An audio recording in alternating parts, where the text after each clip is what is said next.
ప్రియమైనటువంటి స్వార్థమానం రేడియో శ్రోతలకు ప్రభువైన యేసుక్రీస్తు నామములో వందనాలు. Praise the lord. ప్రియులారా, మీరందరూ ప్రభువును బట్టి సంతోషిస్తున్నాము అని మేము తలుస్తున్నాము. ఈ సమయంలో మనము దేవుని యొక్క లేఖన భాగాల్లోనికి వెళ్ళటానికి ముందు చిన్న ప్రార్థన ద్వారా ఆయన యొక్క సహాయాన్ని కోరుకుందాం. కృపగల దేవా, నమ్మకమైన తండ్రి, మీ యొక్క ఉన్నత ఉద్దేశాలు, మీ తలంపులు, మీ మారిన ప్రేమను బట్టి వందనాలు.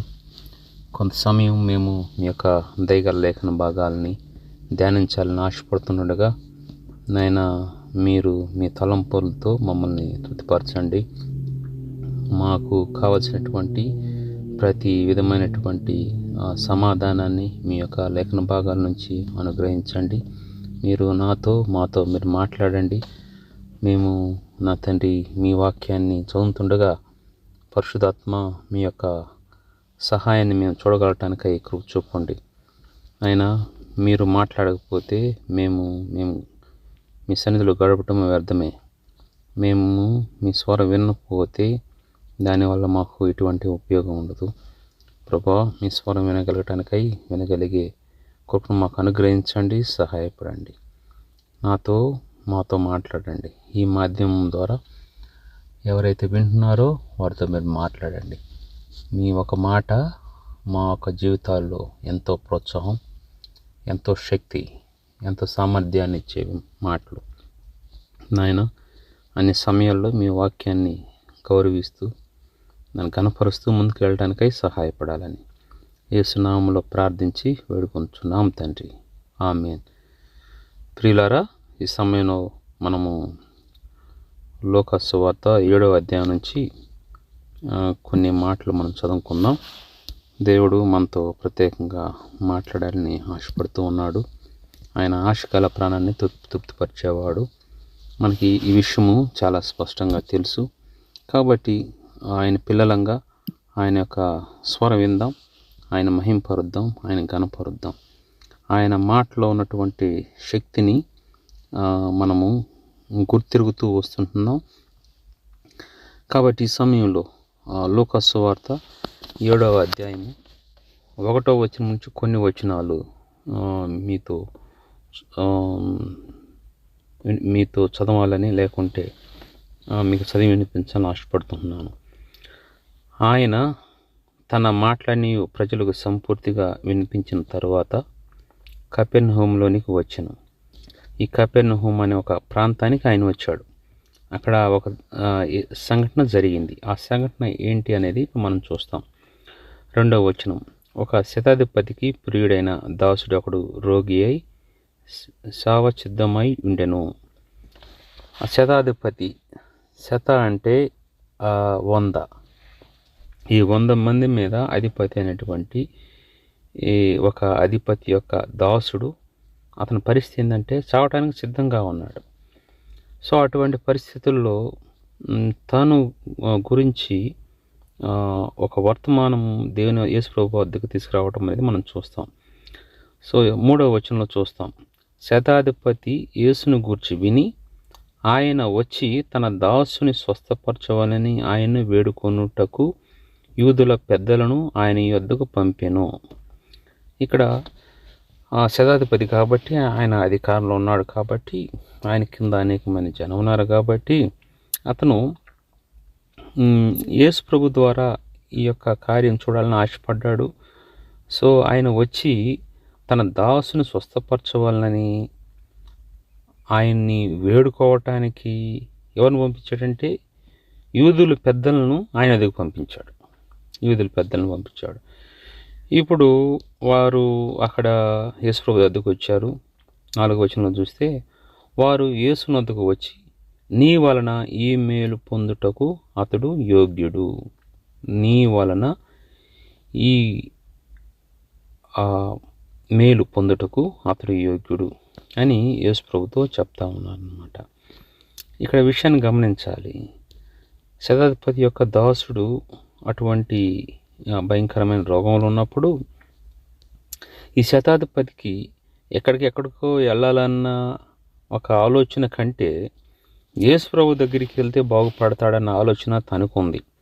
సహజంగా ఉన్నతమైన స్థితిలో ఉన్నవాళ్ళు ఏం ఆలోచిస్తారంటే వారి యొక్క హోదాను బట్టి, వారి యొక్క స్థితిని బట్టి అనేకమైనటువంటి మార్గాల్ని వారు వెతుకుతారు. వేరు వేరు చోట్ల, ఉన్నతమైనటువంటి చోట్ల, పేరు ప్రతిష్టలకి భంగం కలగకుండా అటువంటి ఉన్నతమైన స్థలాల్లో అటువంటి స్థలాల్లో వారు ఇటువంటి ట్రీట్మెంట్ పొందాలనో, లేకుంటే ఆ విధంగా వారు గొప్ప కార్యాలు చూడాలనో ఆశపడుతూ ఉంటారు వారికి ఉన్న హోదాను బట్టి. అయితే వారు యేసు ప్రభు దగ్గరికి వెళ్తే అతను బాగుపడతాడన్న విశ్వాసంతో అతడు యూదులతో మాట్లాడి యూదులను పంపిస్తే అక్కడ జరిగిన సంఘటన ఏంటంటే, సో వాళ్ళు ఒక మాట అంటున్నారు. యూదులు యేసు ప్రభు యొద్దకు వచ్చి ఒక మాట అన్నాడు. వారు యేసు వద్దకు వచ్చి ఈ విధంగా అంటున్నారు, ఈ మేలు పొందుటకు అతడు యోగ్యుడు.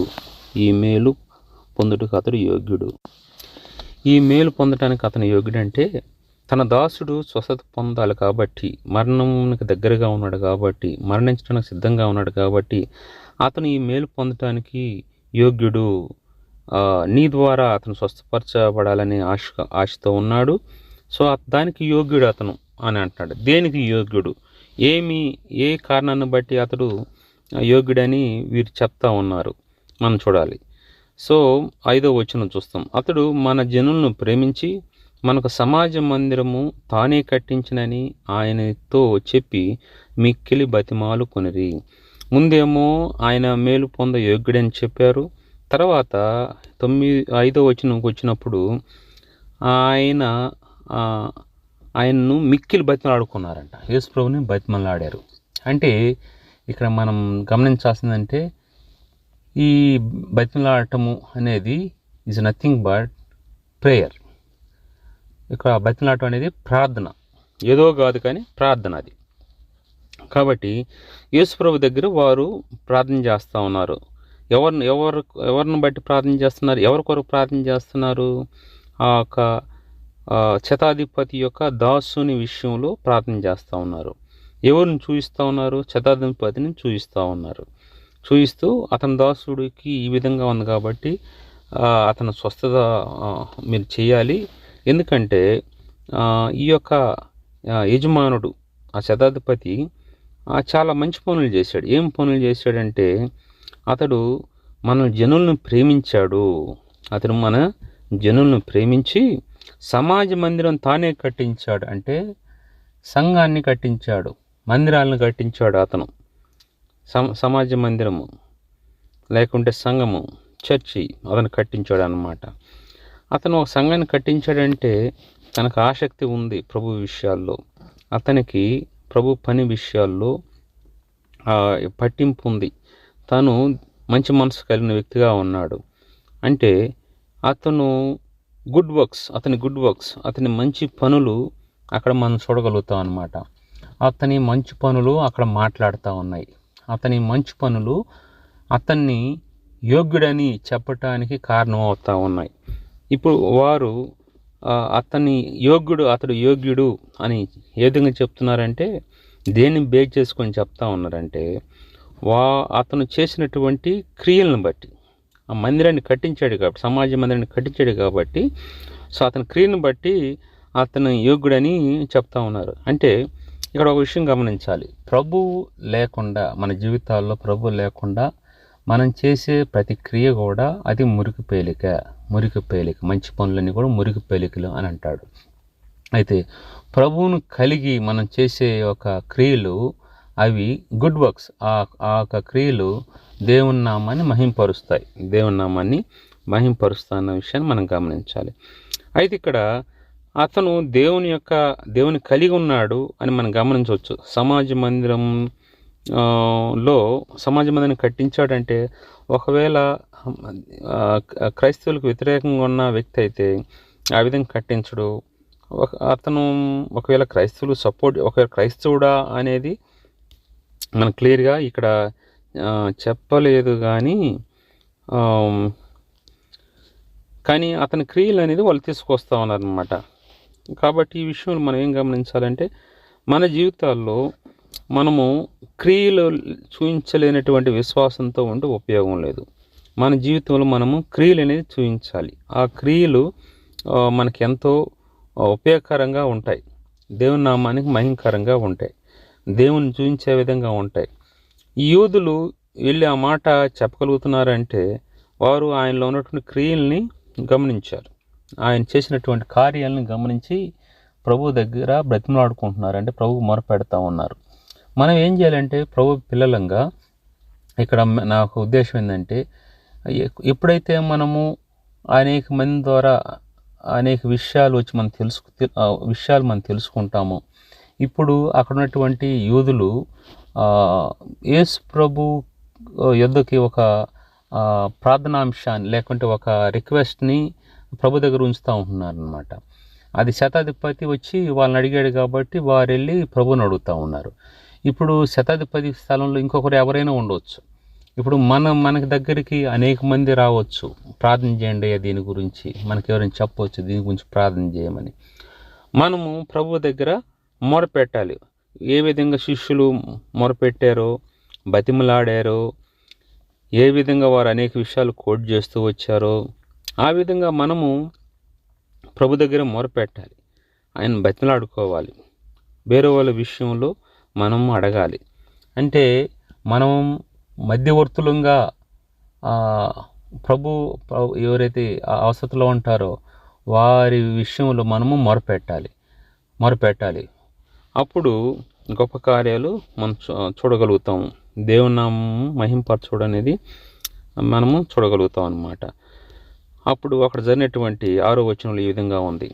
కావున యేసు వారితో కూడా వెళ్ళెను. ఆయన ఆ ఇంటి దగ్గరకు వచ్చినప్పుడు శతాధిపతి తన స్నేహితులను చూచి, మీరు ఆయన యొద్దకు వెళ్ళి, ప్రభువా, శ్రమ పుచ్చుకొనవద్దు, నీవు నా ఇంట్లోనికి వచ్చుటకు నేను పాత్రును కాను. చూడండి, ఆ శతాధిపతి ఎటువంటి వ్యక్తో అన్న విషయం ఆలోచిస్తున్నాము. అయితే ఇక్కడ కొంచెం క్లియర్గా చెప్పబడింది. శతాధిపతి ఎంతో తగ్గింపగలిగినటువంటి వ్యక్తి, తన యొక్క జీవితం ఏందని తనకు తెలిసిన వ్యక్తి. తను శతాధిపతి అయినంత మాత్రాన నేను ఒక పరిశుద్ధమైన వ్యక్తిని, ఒక ఉన్నతమైన స్థితిలో ఉన్నంత మాత్రాన నేను చాలా పవిత్రుణ్ణి, నేను ఒక మంచి ఉద్యోగం చేస్తున్నంత మాత్రాన నేను అన్నిటికీ కూడా యోగ్యుణ్ణి అన్న ఆలోచన తనలో లేదు. తను స్వభావం ఏంటి, తన యొక్క పరిస్థితి ఏందనేది తనకి బాగా తెలుసు. అక్కడ తను తగ్గింపు కలిగి ఒప్పుకుంటున్నాడు, తన నిజ స్థితిని ఒప్పుకుంటున్నాడు. ఎప్పుడైతే నిజ స్థితిని ఒప్పుకుంటామో, ఎప్పుడైతే ఆ తగ్గింపు జీవితం మనలో అగుపిస్తుందో, ఎప్పుడైతే ప్రభు దగ్గర మనము వీఆర్ నథింగ్, మేమేమి లేము ప్రభువా, మా జీవితం ఇటువంటిదని ఒప్పుకుంటామో, మన యొక్క దీనస్థితిని ప్రభు దగ్గర ఒప్పుకుంటామో, మన యొక్క ల్యాక్నెస్, మన యొక్క పరిస్థితిని ఏదైతే మన లోటు ఉందో, నా స్థితి ఇది అని ఒప్పుకుంటామో, అప్పుడు దేవుడు అనేకమైన కార్యాలు మన జీవితంలో చేయటానికి ఒక మంచి అవకాశంగా ఉంటుంది. అది మంచి విధానంగా ఉంటుంది అన్నమాట. అంటే యేసుప్రభు మనం చూసినప్పుడు ఆయన మన రూపాన్ని చూడగానే మన హృదయ అంతరంగాన్ని పరిశీలించి ఆయన వాటిని చూస్తాడనమాట. ఇటువంటి హృదయంతో ఉన్నాము, ఏ విధంగా మన జీవితం ఉందనేది ఆయన మన హృదయం చూసి చెప్తాడు. ఆ విధంగా ఆయన ఏం చేయాలనేది ఆయన ఆలోచిస్తాడు. కాబట్టి ఈ శతాధిపతి ఇంతమంది మీద అధిపతి ఉన్నప్పటికీ ఏమాత్రం గర్వం లేకుండా, నేను ఇన్ని ఉన్నప్పటికీ కూడా నా ప్రభు దగ్గరికి వచ్చినప్పుడు నేను చాలా దీనుణ్ణి, నేను నా అధికారం కూడా ఇస్ నథింగ్, నాకున్నటువంటి అధికారము దేనికి ఉపయోగమైంది కాదు అని తన యొక్క స్థితిని తన యొక్క తగ్గింపు జీవితాన్ని, లేకుంటే తనలో ఉన్నటువంటి అటువంటి దీనత్వాన్ని తను చూపిస్తూ ఉన్నాడు. శ్రమ పుచ్చుకొనవద్దు, నీవు నా ఇంటిలోనికి వచ్చుటకు నేను పాత్రుని కానని గుర్తెరిగాడు. కాబట్టి పాత్రుని కాను అని గుర్తెరిగాడంటే దేవుడు ఖచ్చితంగా అతన్ని పాత్రునిగా చేస్తాడు. అందుకని 7వ వచనం అంటాడు, అందుచేత నీ యొద్దకు వచ్చుటకు పాత్రుడనని నేను ఎంచుకోనలేదు, అయితే మాట మాత్రము సెలవిమ్ము, అప్పుడు నా దాసుడు స్వస్థపరచబడును. మాట మాత్రం చాలయ్యా. ఏదో కొంతమంది చేయితో తాగి ప్రార్థన చేయలేదు, చెయ్యి అతని మీద పెట్టి ప్రార్థన చేయలేదు, ఇంకా వచ్చి తాకలేదు అని అనేక విధాలుగా మాట్లాడుతూ ఉంటారు, అనేకమంది ఎక్స్పెక్ట్ చేస్తూ ఉంటారు. కానీ ఇతనికి ఉన్నటువంటి విశ్వాసం ఏంటంటే, నీ మాట మాత్రమే సెలవు చాలు. ఆ మాటలోనే శక్తి ఉంది. ఎటువంటి రోగాన్నైనా ఎటువంటి స్థితినైనా మార్చగలిగేది యేసుప్రభు యొక్క మాట, ఆ ప్రభావం కలిగినటువంటి మాట. ఆ విషయాన్ని గమనించాలి. నీ మాట సెలవి చాలు అని అంటూ ఉంటున్నాడు. సెలవిస్తే చాలు స్వస్థత పొందుతాడు అని అతను చెప్తా ఉన్నాడు. అప్పుడు అక్కడ జరుగుతున్నటువంటి ఇంకొకటి ఏంటంటే, అప్పుడు నేను సహా అధికారమునకు లోబడిన వాడను, నా చేతి క్రిందను సైనికులు ఉన్నారు, నేను ఒకరిని పొమ్మంటే పోవును, ఒకరిని రమ్మంటే వచ్చును, నా దాసుని చేయమంటే అది చేయునని, నా దాసుని చేయమంటే ఇది చేయునని నేను చెప్పినట్టు ఆయనతో చెప్పుడని వారిని పంపెను. అప్పుడు యేసు ఈ మాటలు విని అతను గూర్చి ఆశ్చర్యపడి, 9వ వచనం, యేసు ఈ మాటలు విని అతను గూర్చి ఆశ్చర్యపడి తన వెంట వచ్చుచున్న జనసమూహం వైపు తిరిగి, ఇజ్రాయేలులోనైనను ఇంత గొప్ప విశ్వాసం నేను చూడలేదని మీతో చెప్పుచున్నాను. కాబట్టి అతను గొప్ప విశ్వాసం కలిగిన వ్యక్తిగా దేవుడు అతని గురించి సాక్ష్యం ఇస్తూ ఉన్నాడు. ఎక్కడి నుంచి వచ్చిందండి ఆ సాక్ష్యం? దేవుడు ఏ విధంగా ఇవ్వగలిగాడు? అతను శతాధిపతి అని దేవుడు ఆ సాక్ష్యం ఇవ్వగలిగాడా, లేకుంటే ఇంకేదైనా కారణమా అంటే, సో అతనిలో ఉన్నటువంటి ఆ తగ్గింపు జీవితాన్ని బట్టి, అతనిలో ఉన్నటువంటి ఆ యథార్థతను బట్టి, అతడు చూపిస్తున్న విశ్వాసాన్ని బట్టి, సో దేవుడు ఈ మాట చెప్తా ఉన్నాడు, అయ్యా మీరు ఒక మాట చెప్తే చాలు, ఆ మాటతో నా దాసుడు స్వస్థ పొందుతాడు, నువ్వు నాకు రూపు కిందకి లేకుంటే నా దగ్గరికి రావటానికి నేను యోగ్యని కాదు అని తను ఒప్పుకుంటా ఉన్నాడు అన్నమాట. ప్రియులారా, మన జీవితం ఎలా ఉంది? అటువంటి గొప్ప స్థితిలో ఉన్న వ్యక్తి ఆ విధంగా మాట్లాడుతూ ఉంటే మన జీవితం ఏ విధంగా ఉంటుంది? మనం ప్రభు సన్నిధిలో అటువంటి తగ్గింపు జీవితం కలిగి ఉన్నామా? ఆ విధంగా మనము ఒప్పుకునే వారంగా ఉంటున్నామా? మన నిజ స్థితి సహజంగా చాలామంది అక్కడ ఉంది కొద్దిగా అయితే దానికి ఎన్నో కల్పించి, ఎన్నో విధాలుగా దానికి మసాలా వేసి చాలా గొప్పగా తీసుకురావాలని ప్రయత్నిస్తూ ఉంటారు. ఆ ప్రయత్నించే క్రమంలో అనేకమని కలుగుతారు, కొన్ని తీసేస్తారు, ఎందుకంటే అది కొంచెం మంచిగా రావటానికి. అయితే వీటన్నిటిని కూడా ప్రభువారు చూస్తున్నారన్న సత్యాన్ని గుర్తెరగటంలో పతనం చెందుతూ ఉంటారు. యేసు ప్రభువారు ప్రతిదీ కూడా చూస్తూ ఉన్నారు, ప్రతిదీ ఆయన వింటున్నాడు. నిజస్థితి ఏందనేది తెలుసు. మనం ఎన్ని చెప్పినా ఎన్ని చెప్పకపోయినా అసలు ఏం జరుగుతుంది అన్న విషయం తెలుసు. కాబట్టి మన జీవితాన్ని యథార్థంగా ప్రభు సన్నిధిలో ఉంచడం అనేది చాలా అవసరం. ఆయన సన్నిధిలో ఒప్పుకోవటం అనేది చాలా అవసరం. మన యొక్క లోటు లేకుంటే మన యొక్క బలహీనత, మనలో ఉన్నటువంటి ఏదైతే ప్రభుకి ఇష్టమైంది ఉందో అది ఒప్పుకోవటం అనేది చాలా అవసరం. అప్పుడు మనము అనేకమైనటువంటి కార్యాలను చూడగలుగుతాం. నేను వీరుణ్ణి శూరుణ్ణి అని అన్నామంటే, సో ప్రభు నీ జీవితంలో కార్యం చేయటానికి నువ్వు అవకాశం కల్పించట్లే. ప్రభు దగ్గర ఆయన దగ్గర ఉన్నటువంటి ఆ గొప్ప శక్తి సామర్థ్యం ద్వారా నీ జీవితాల్లో కార్యం చేయాలంటే ముందు నీ దీనస్థితిని ప్రభు దగ్గర ఒప్పుకోవాలి. ప్రభా నాకు ఏం తెలీదు, నా స్థితి ఇది అని ఒప్పుకోగలిగితే దేవుడు ఆ మంటి ఘటంలో మహిమైశ్వర్యాన్ని నింపుతాడు, ఘనమైన కార్యాలు చేస్తాడు. నాకు అన్నీ తెలుసు, నేను అన్నీ చేయగలుగుతాను అని అన్నావనంటే, సో దేవుడు కార్యం చేయటానికి అక్కడ అవకాశం కల్పించటంలే అన్న విషయాన్ని గమనించాలన్నమాట. సో వారు ఇక్కడ ఈ విధంగా అతను విశ్వాసం ఆ విధంగా ఉంటే ప్రభు అతను ఇస్తున్న సాక్ష్యం ఏంటంటే, ఇంత గొప్ప విశ్వాసం నేను చూడలేదని అంటా ఉన్నాడు. గొప్ప విషయం. తాగితే నీ మాట చాలయ్యా స్వస్థ పొందుతాడు అని చెప్పగలుగుతున్నాడంటే ఎంత విశ్వాసం ఉందో అతనికి అంటూ ఉన్నానమాట. 10వ వచనం, పంపబడిన వారు ఇంటికి తిరిగి వచ్చి ఆ దాసుడు స్వస్థుడై ఉండుట కనుగొనిరి. చూడండి, ఈ క్రమంలో ఎవరైతే పంపబడిన వారు ఇంటికి వచ్చేసారంట. వాళ్ళు తిరిగి వస్తే దాసుడు స్వస్థత పొందున్నాడంట. సో ఈ విధంగా అక్కడ గొప్ప కార్యం అనేది మనం చూస్తాం అన్నమాట. గొప్ప కార్యాన్ని చూస్తాం. ఎట్లా గొప్ప కార్యం చూసాము?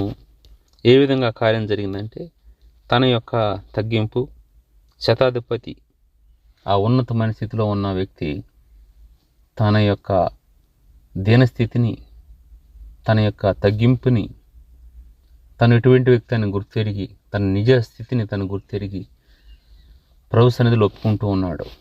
తన విశ్వాసాన్ని కనపరుస్తూ ఉన్నాడు. నేను ఇచ్చేయమంటే నా దాసుడు ఇచ్చేస్తాడు, కూర్చోమంటే కూర్చుంటాడు, లేపమ్మంటే పోతాడు, ఈ విధంగా ఏది చేయమని చేస్తాడు. అటువంటి అధికారం ఉంది అతనికి. అటువంటి అధికారం లోబడినవాన్ని. అయితే నాకు మాత్రము ఈ విధంగా మీరు మాట చెప్తే చాలయ్యా నాకు, కాబట్టి ఆ మాట చెప్పమని తను ఆశిస్తాడనమాట. ఆ మాటలో శక్తి ఉందన్న విషయాన్ని గుర్తెరిగాడు. అందుకని ప్రభు గొప్ప సాక్ష్యాన్ని తన విషయంలో ఆయన ఇస్తున్నట్టుగా మనం చూస్తూ ఉంటాం అన్నమాట. ఇప్పుడు ప్రభు వారు మన జీవితంలో విషయాలను చూసినప్పుడు ఏ విధంగా ఆయన సాక్ష్యం ఇవ్వటానికి వీలుగా ఉంటున్నాయి, ఎటువంటి సాక్ష్యం ఆయన ఇవ్వటానికి వీలుగా ఉంటున్నాయి, ఎటువంటి సాక్ష్యం, అటువంటి విశ్వాసాన్ని మనం కనపరుస్తున్నామా, అటువంటి యథార్థమైన జీవితం మనం జీవిస్తున్నామా, ఆ విధంగా యథార్థంగా మన పరిస్థితిని ఒప్పుకోగలుగుతున్నామా ప్రభు సన్నిధిలో, ఆ విషయాన్ని మనం గమనించాలి. అక్కడ మనము ప్రభు సన్నిధిలో మంచి పనులు చేస్తూ ఉంటే, మంచి క్రియలు చేస్తూ ఉంటే ఆ క్రియలే మన పక్షంగా మాట్లాడతాయి. ఆ క్రియలను బట్టి అనేక మంది మన గురించి ప్రార్థన చేస్తారు. అక్కడ యూదులు ముందు వచ్చిన వాళ్ళు మనం చెప్పుకున్నాం కదా, యూదులు వచ్చి ఆయన విషయంలో బతిమలాడుతున్నారంట.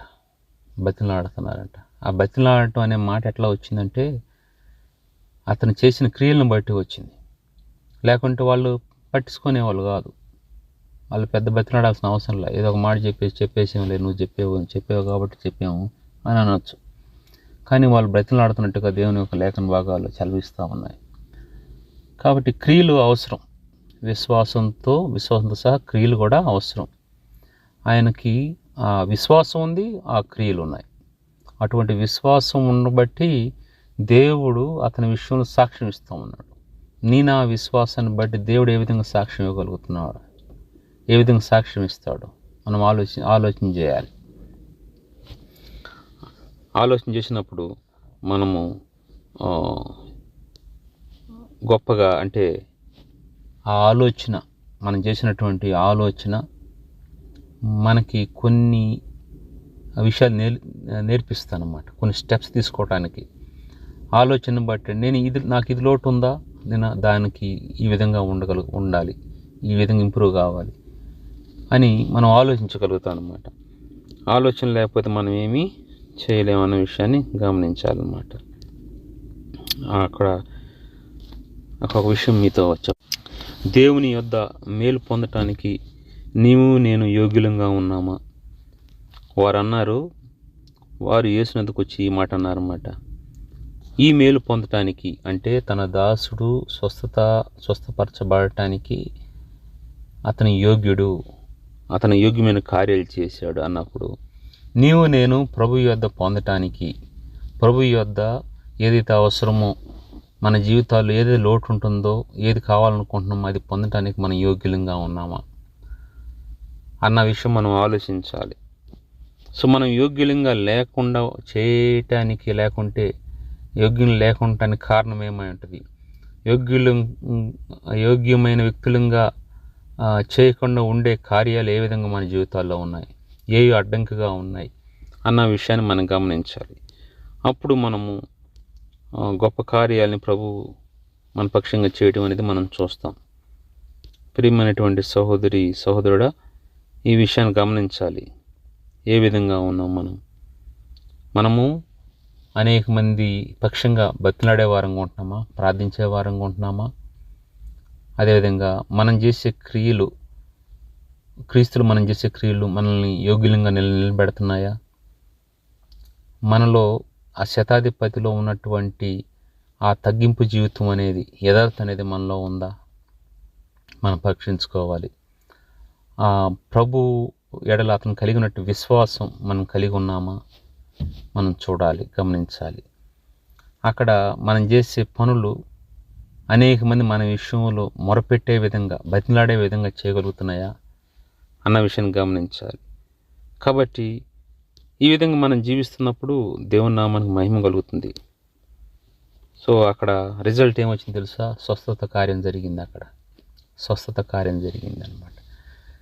ఇక్కడ మనకు కావాల్సింది ఏంటంటే, శారీరకంగా స్వస్థత కావాలి, ఆత్మీయంగా స్వస్థత కావాలి.